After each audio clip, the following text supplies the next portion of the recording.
So hi everyone, so welcome back to my channel. Definitely आज की video बहुत ही important होने वाली है क्योंकि आज हम लोग डिस्कस करने वाले हैं कि क्यों मार्केट में न्यूज़ के अपोजिट हमेशा मूवमेंट आता है मैक्सिमम टाइम।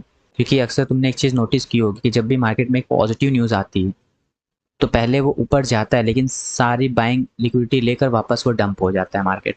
सिमिलरली जब भी एक नेगेटिव न्यूज़ आती है तो मार्केट नीचे जाता है सेल साइड, लेकिन सारी लिक्विडिटी लेके वापस से रॉकेट बन जाता है।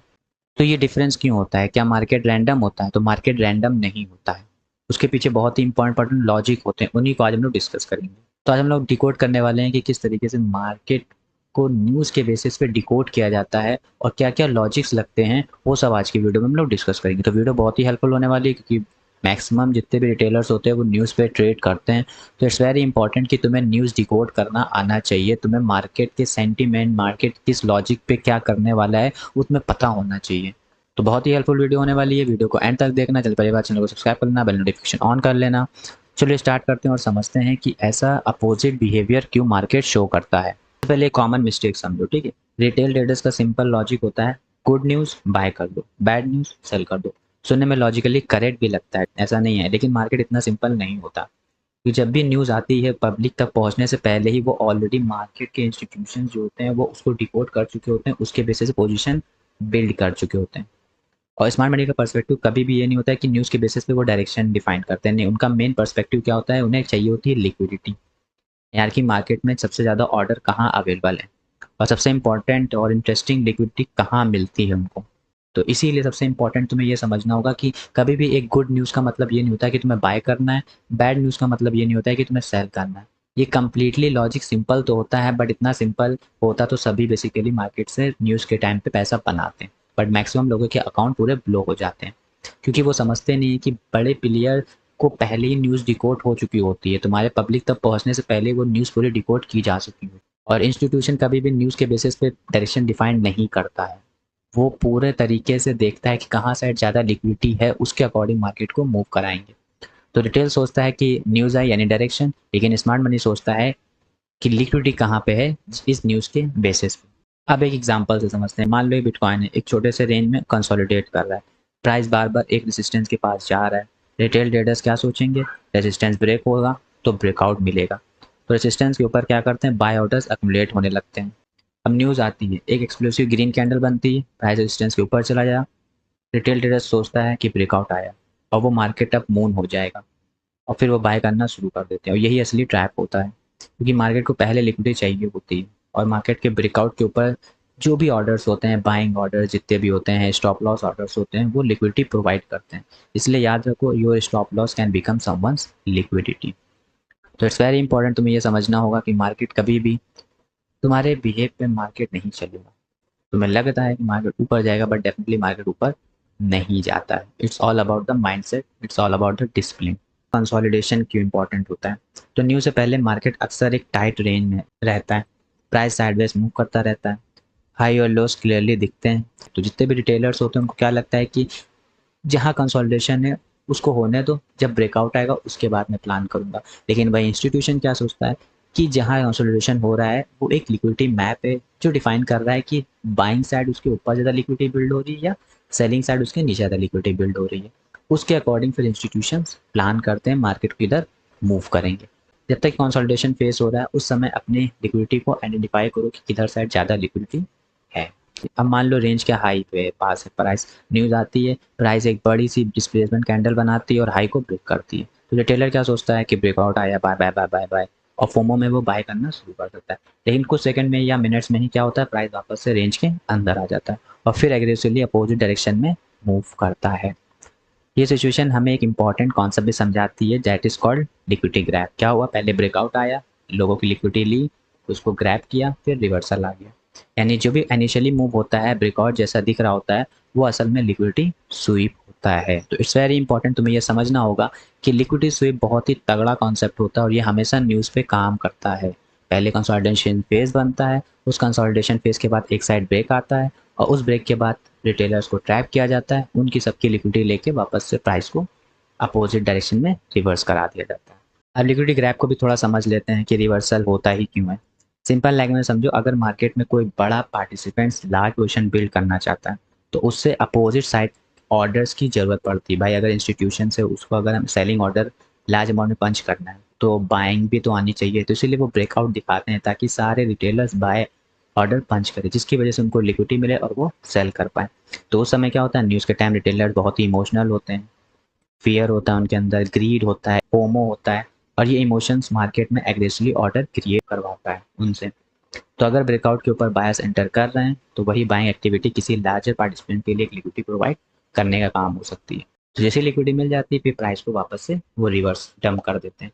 इसलिए चार्ट पर हमें सिर्फ ये नहीं देखना होता है कि न्यूज़ पॉजिटिव थी या नेगेटिव, हमें ये भी देखना होता है कि न्यूज़ के बाद लिक्विडिटी कहाँ स्वीप हुई। अगर लो साइड स्वीप हुई तो डेफिनेटली आप बाइंग के पोजीशन प्लान करो, हाई साइड स्वीप हुई तो बेसिकली आप सेल के लिए।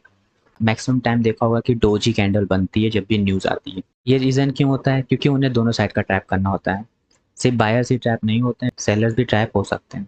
प्राइस पहले ऊपर गया, बायर्स को ट्रैप किया, फिर डाउन गया, फिर सेलर्स को भी लेट एंट्री पर ट्रैप किया, फिर वापस से वो रिवर्स कर गया। तो कभी कभी एक ही न्यूज़ इवेंट में मार्केट दोनों साइड की लिक्विडिटी इंट्रैक्ट कर लेता है। इसलिए न्यूज़ की कैंडल को देखकर इमीडिएटली डिसाइड मत किया करो। ग्रीन कैंडल का मतलब बाय नहीं, रेड कैंडल का मतलब सेल नहीं। बहुत डेंजरस अप्रोच ये होती है। तो दैट इज़ वेरी इंपॉर्टेंट कि तुम्हें मैक्सिमम टाइम जो देखते हो कि डोजी कैंडल बनती है न्यूज़ के टाइम, वो इसलिए बनती है ताकि बायर सेलर दोनों को ट्रैप किया जाए। तो हमेशा न्यूज़ के टाइम पे रिएक्ट मत किया करो, थोड़ा कंफर्मेशन मिल जाने दिया करो, उसके बाद प्राइस क्या बिहेव कर रहा है उसके अकॉर्डिंग प्लान किया करो। न्यूज़ के टाइम इमोशन कंट्रोल से बाहर होते हैं हमेशा। तो नॉर्मली मार्केट में ट्रेडर बहुत ही काम रहता है नॉर्मल मार्केट में, लेकिन जब न्यूज़ आ रही होती है ना तो प्राइस बहुत सडनली मूव कर रहा होता है, कैंडल बड़ी बड़ी बन रही होती हैं, मार्केट फास्ट मूव कर रहा होता है, और ट्रेडर के माइंड में हमेशा ये थॉट चलता रहता है कि अगर मैंने एंट्री मिस कर दी तो अपॉर्चुनिटी भी मिस हो जाएगी। और यही फोमो की वजह से वो क्या करता है, वो बैड ट्रेड में भी पार्टिसिपेट कर जाता है। कोई प्रॉपर सेटअप नहीं होता, कोई कंफर्मेशन नहीं होता, कोई रिस्क असेसमेंट नहीं होता, बस वो एंट्री लेता है इस बेसिस पे कहीं अपॉर्चुनिटी मिस ना हो जाए। और जैसे ही वो एंट्री लेता है उसके बाद मार्केट रिवर्स हो जाता है, और फिर वो कहता है कि मार्केट मैनिपुलेटेड होता है। हो सकता है मार्केट मैनिपुलेटेड, लेकिन क्या तुमने कंफर्मेशन के बाद एंट्री ली थी? सबसे इंपॉर्टेंट पॉइंट यही होता है। अब प्रोफेशनल क्या करते हैं, सबसे इंपॉर्टेंट बात ये, तो न्यूज़ के टाइम फर्स्ट मूव को ब्लाइंडली ट्रेड मत किया करो। पहले देखो प्राइस क्या कर रहा है, निफ्टी कहाँ स्वीप हो रही है, क्या प्राइस रेंज के बाहर गया, क्या वापस रेंज के अंदर आया, क्या मार्केट स्ट्रक्चर चेंज हुआ, और सबसे इंपॉर्टेंट क्या डायरेक्शन कंफर्म हुई।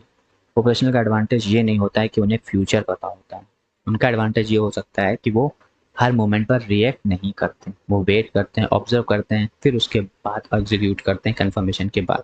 तो हमेशा न्यूज़ कैंडल को अवॉइड करने के बाद ट्रेड लिया करो, कभी भी न्यूज़ कैंडल पे ट्रेड प्लान मत किया करो। तो इसीलिए मैं कह रहा हूँ कभी भी पहली कैंडल पे ट्रेड मत लिया करो। पहला जो इम्पल्स कैंडल होता है वो दोनों साइड हो सकता है, ऊपर भी जाके नीचे भी जाके दोनों साइड की सेलर बाइंग की लिक्विडिटी ले सकता है। इसलिए पेशेंस रखो, प्राइस को चेस मत करो। पहली कैंडल ट्रैप हो सकती है, पहली कैंडल बन जाने दो, उसके बाद फिर मार्केट को देखो किस तरीके से लिक्विडिटी स्वीप हुई है, उसके अकॉर्डिंग कंफर्मेशन के बाद ट्रेड। अब किस तरीके से ओवरऑल तुम्हें न्यूज़ बेसिस पे ट्रेड करना चाहिए। सबसे पहले वेट करो, न्यूज़ आने दो, फर्स्ट रिएक्शन को ऑब्जर्व करो, इमीडिएटली एंट्री मत करो। फिर लिक्विडिटी आइडेंटिफाई करो कि प्रीवियस हाई कहाँ था, प्रीवियस लो कहाँ था, रेंज हाई कहाँ था, रेंज लो कहाँ था, इक्वल हाइस कहाँ थे, इक्वल लोज कहाँ थे, देखो लिक्विडिटी कहाँ पे है, ठीक है। उसके बाद लिक्विडिटी स्वीप देखो कि किस तरफ लिक्विडिटी स्वीप हुई, हाई स्वीप हुआ या लो स्वीप हुआ, क्या ब्रेकआउट के बाद रिजेक्शन आ रहा है या नहीं आ रहा, उसको देखो। फिर मार्केट स्ट्रक्चर को भी कंफर्म करो कि प्राइस ने basically actual market structure shift करा या चेंज ऑफ करेक्टर को शिफ्ट किया, उसके अकॉर्डिंग फिर प्लान करो। अगर ये सब कंसीडर हो जाए, यानी लिक्विडिटी स्वीप हो जाए, स्ट्रक्चर कंफर्मेशन हो जाए और तुम्हारी स्ट्रैटेजी उसके साथ अलाइन हो जाए, तो फिर आप उस पर ट्रेड ले सकते हो। तो ओवरऑल कॉन्सेप्ट ये कहता है कि पहले वेट करो, फिर लिक्विडिटी स्वीप होने दो, फिर कंफर्मेशन मिले, फिर आप एंट्री। सबसे बड़ी मिस्टेक याद रखना, हमेशा इमोशनली ट्रेड करोगे तो बर्बाद हो जाओगे। इसलिए रिटेलर न्यूज़ को अपॉर्चुनिटी समझता है, लेकिन स्मार्ट मनी रिटेल ट्रेडर्स के रिएक्शन की मार्केट इन्फॉर्मेशन समझता है। यानी कि रिटेलर को लगता है कि न्यूज़ पे बेसिस पे हम एक बड़ी अपॉर्चुनिटी मिल सकती है, लेकिन स्मार्ट मनी हमेशा रिटेल की इमोशंस को देखता है कि रिटेल किस साइड बेसिकली बायसनेस बनाए हुए हैं, ज़्यादा लिक्विडिटी किस साइड पड़ी हुई है, उसको एज अ अपॉर्चुनिटी समझता है, उनकी लिक्विडिटी को अगर एज अ अपॉर्चुनिटी समझ के ट्रेड प्लान करता है। इसलिए कभी भी ये मत सोचो कि न्यूज़ पॉजिटिव है तो बाय करेंगे, ये पूछो कि मार्केट ने न्यूज़ पर कैसा रिएक्ट किया, प्राइस ने कैसे मोशन किया, क्योंकि न्यूज़ तो इंपॉर्टेंट होती है लेकिन प्राइस का रिएक्शन उस न्यूज़ पर उससे ज़्यादा इंपॉर्टेंट। तो आज की पूरी वीडियो को सिर्फ 5 लाइन में समझते हैं। पहली लाइन, न्यूज़ करेंटेड डायरेक्शन नहीं होती है। दूसरा, न्यूज़ के टाइम लिक्विडिटी एग्रेसिवली इंट्रैक्ट कर सकती है, तो इसीलिए वेट करना सीखो। तीसरा, ब्रेकआउट के पीछे फोमो में एंट्री मत प्लान करो। चौथा, पहले मूव को चेस मत करो, कंफर्मेशन के बाद प्लान करो। और पांचवा, मार्केट को प्रेडिक्ट करने से पहले मार्केट का रिएक्शन ऑब्जर्व करो। और एक लाइन याद रखो, रिटेल न्यूज़ को ट्रेड करता है लेकिन स्मार्ट ट्रेडर प्राइस के रिएक्शन को ट्रेड करता है। So that is all about the today's video. तो अगर आपको आज की वीडियो से समझ आया कि न्यूज़ के टाइम मार्केट में ट्रैप कैसे डेवलप हो सकते हैं और तुम कैसे बच सकते हो इन ट्रैप से, तो वीडियो को लाइक करना, कमेंट में करना न्यूज़, ताकि हमें समझ में आए कितने लोगों को पसंद आए। अगर आप भी smart money concept, liquidity, market structure और हाई प्रोबेबिलिटी ट्रेडिंग सेटअप को सीखना चाहते हैं बहुत ही सिंपल लैंग्वेज में, तो चैनल को सब्सक्राइब कर लें।